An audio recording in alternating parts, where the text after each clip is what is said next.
Welcome back, ladies and gentlemen. It is today, it's 6 o'clock, and it is the Friday 29th of July. It's been a warm, muggy day today, but luckily we've had some rain the last few days. Not been a lot, but we have had some, which is a really good sign. As you can see here, things are starting to pick back up again. There's a little flower there. All my hollyhocks, my lilies here. Look at the bees, absolutely love getting inside.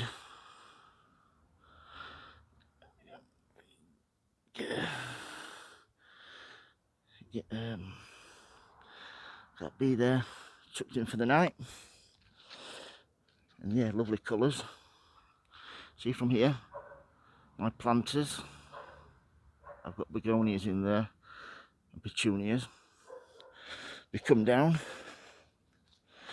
some white scented phlox, which is lovely. And look at this, they're even fighting over this one. Absolutely, the bees go absolutely mad. If you want to get bees in your garden, get some hollyhocks. Come down here, lovely golden lilies there, tall variety. And then we have here my begonia in pots. This one is just so amazing. I'm just so pleased with this one. It looks absolutely stunning. As you can see there, that's just the last 3 days. That's drop off. Leaves are pulled off. I've just been watering, feeding everything. So I shall come round and sweep that up shortly. But just keep getting all the damaged leaves off here, like so. Keep removing those. You don't want those to get anything else infected. Microcosmia is just finished now, so I'll be pruning these seed heads back shortly. Then we come in here, some more little scented lilies. They're absolutely gorgeous, dwarf variety. We come round, we have my foxglove digitalis. Look at all the seeds there. Just all you got to do is shake it and you get all those seeds out. Really fine, tiny seeds. Once you get some hollyhocks in your garden, they will self-seed vigorously, and you will never run out of hollyhocks, never run out of foxgloves again, which is great. Got one down there, that one will flower next year. Just behind, there we go. Just behind this beautiful white carnation. In the UK, the nickname from is pinks, because mostly all pink carnations. This is a scented white variety. I think I purchased that as a cutting from the Harrogate Flower Show a few years ago. Come back up here. My lupins that have all set seed. So that'll be a lovely plant next year, which is great. We come up here, we have my Japanese anemone, just starting to flower. The only thing I would say about these, they are quite big and bulky plants, and they do want to bully other plants around them. So I'm going to be digging these up, probably give some away to my neighbour, and I'm just going to have a 1 square foot section. I might even put it in a pot and bury the pot in the garden, just to keep it under control a little bit. This is my beautiful pink scented peonies.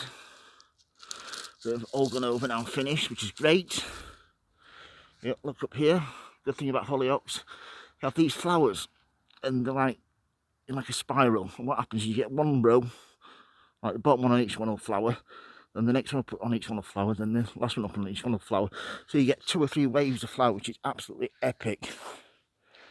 And there's some beautiful colours here. Like I said, this is picked up because we've actually had some rain, so this top part of the garden's actually got damp now, which is beautiful. Here we have, this is an epic colour, this. I absolutely love this, that pink. And then we have behind that the sweet pea. That's a perennial sweet pea, which is not scented, but the flowers on it are brilliant.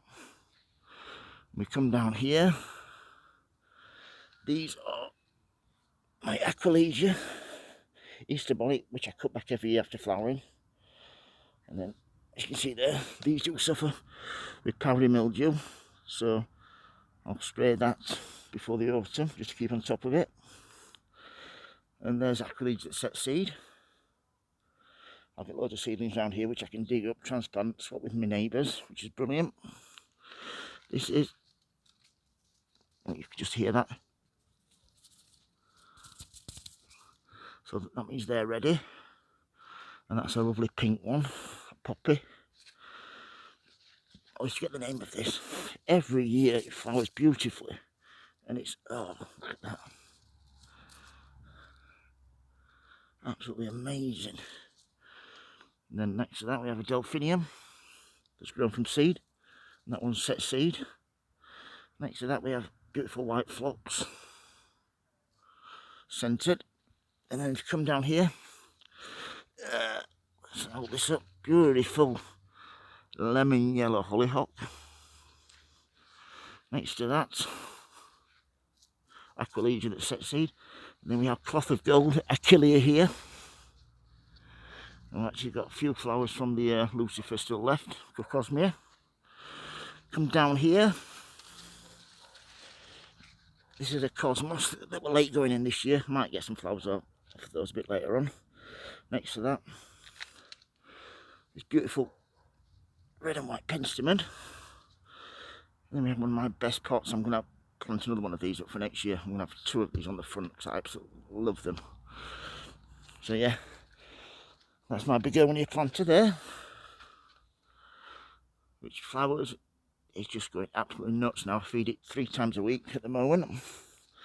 And then we have up here my planter. I've got begonias, pelargoniums and petunias in this one, and it's looking really, really well. Down here we have Agapanthus that's grown from seed. I really do love this colour. Definitely a keeper, that one. And I've got this one to flower as well, from the same batch of seeds, same packet of seeds. And then down there we have some begonias, some other things. Come down here, marigolds. This is a dinner plate dahlia. I think it's a cactus variety, Cafe Olay. I've cut all the little side shoots back, put a cane in just to support this one. Normally I'd let them all grow, but I want to let some lighting around the bottom. So every 3 or 4 weeks I just have to go in there and cut them back. I'll still get some flowers off the top one, which is brilliant. Next to that we have these sweet peas. Just get some seed heads off here. So, dead head, those. Then we have here a couple of nice flower heads on there. Down there we have some petunias, some white ones, some marigolds. If you spin around here, have this beautiful red dahlia. And that's going to flower really nicely. Come down here, this is Agapanthus called Queen Mum. This was a 9cm plant, this, when I originally got it. I think it was about £9 or £10 from the Harrogate Flower Show. That was 8 or 9 years ago. I've probably got 7 or 8 pots of that now, which is brilliant. And next to that is one of my nicest planters. I absolutely love this vertical planter, so it doesn't take up much room. It's just a waterfall of petunias. 3 of those, the top 3 pots I planted from last year. The rest have been grown from seed, but I'm dead pleased with those. The colours are beautiful. That one, this beautiful velvet. And then we come down here, past, this is Cottage cream, and that smells absolutely divine. Jasmine, always forget the name of it. Down here we have my sweet peas here, next to my white phlox and my petunias. And then we have, these are my perennial Agapanthus. These are not being grown from seed. These were bare root plants. And then I have 2 more flowers that have been grown from seed, so I can't wait till they flower. But yeah, that's a quick whiz around the garden. Here's my sweet peas. I'll just have a sit down on my little bench here. If I sit down here, I've just watered and fed everything. Like I said, I'm feeding everything 2 or 3 times a week now, which it really does need. If you've got any questions about anything growing in my garden, please don't hesitate to ask folk. If you like my videos, please subscribe. And as always, happy sowing, happy growing. Thank you for watching, everybody, and please keep safe. Thank you. Bye.